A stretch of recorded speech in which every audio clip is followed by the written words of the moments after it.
I got so much motherfucking design on right now.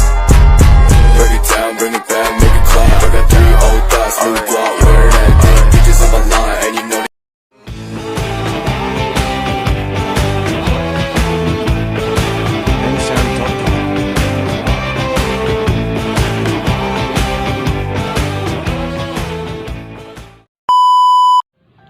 Assalamualaikum warahmatullahi wabarakatuh. Hai semua, perkenalkan nama saya Dia Pramita dari jurusan Bimbingan Penyuluhan Islam Fakultas Usuluddin Adab dan Dakwah. Nah, saya di sini akan bercerita sedikit terkait tentang fenomena yang dialami oleh anak muda dan saya akan mengaitkan dengan suatu teori. Nah, fenomena yang saya ambil yaitu terkait dengan seorang anak muda yang sulit dalam mengambil suatu keputusan sehingga hal tersebut dapat mempersulit dirinya sendiri.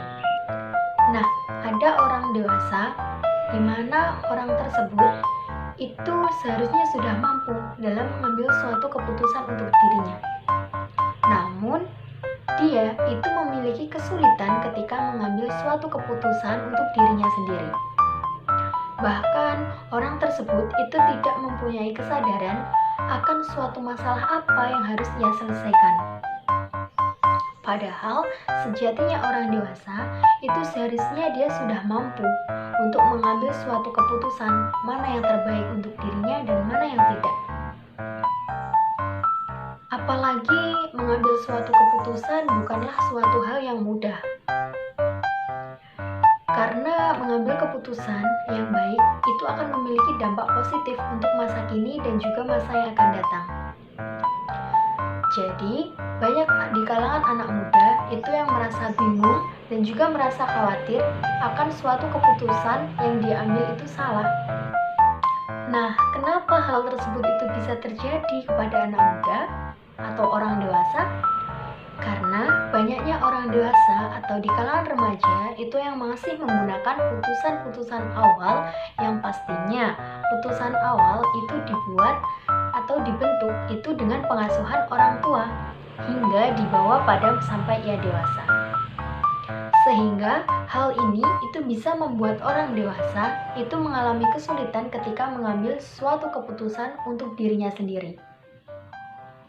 Nah, hal ini itu berkaitan dengan analisis transaksional (AT), yaitu pendekatan yang dikembangkan oleh Eric Berne. Teori ini itu mengungkapkan bahwa suatu kerangka bagi analisis itu terbagi ada 3 kedudukan ego. Yang pertama ada ego orang tua, yang kedua orang dewasa, dan yang ketiga ego anak. Nah, yang pertama ego orang tua. Apa sih ego orang tua itu? Ego orang tua itu bagaimana orang tua itu memperlakukan kita di waktu masa kecil. Lalu kita mengcopy paste akan suatu hal tersebut sesuai dengan perintah orang tua. Dan hal itu kita perlakukan kepada orang lain ketika kita sudah dewasa. Yang kedua ada ego orang dewasa. Ego orang dewasa itu bisa mengendalikan kita untuk membuat suatu keputusan secara rasional, logis, dan juga berfokus pada suatu solusi. Yang ketiga ada ego anak. Ego anak itu biasanya sifatnya lebih ke spontan, ekspresif, dan juga impulsif. Nah, jadi apa teman-teman? Menurut analisis transaksional atau AT itu mempercayai bahwa orang itu mampu berpikir dan menentukan suatu keputusan untuk dirinya sendiri. Jadi, pada dasarnya masa lalu atau putusan-putusan awal itu harus dikupas dan diambil hal-hal yang terpenting atau hal-hal yang fungsional saja. Dengan cara meninggalkan hal-hal yang tidak fungsional, yaitu dengan cara kita mengupgrade pola pikir kita sehingga kita bisa menghasilkan suatu putusan-putusan yang lebih positif untuk diri kita sendiri. Sekian yang dapat saya sampaikan. Apabila ada kurang dan lebihnya mohon maaf. Wassalamualaikum warahmatullahi wabarakatuh. See you.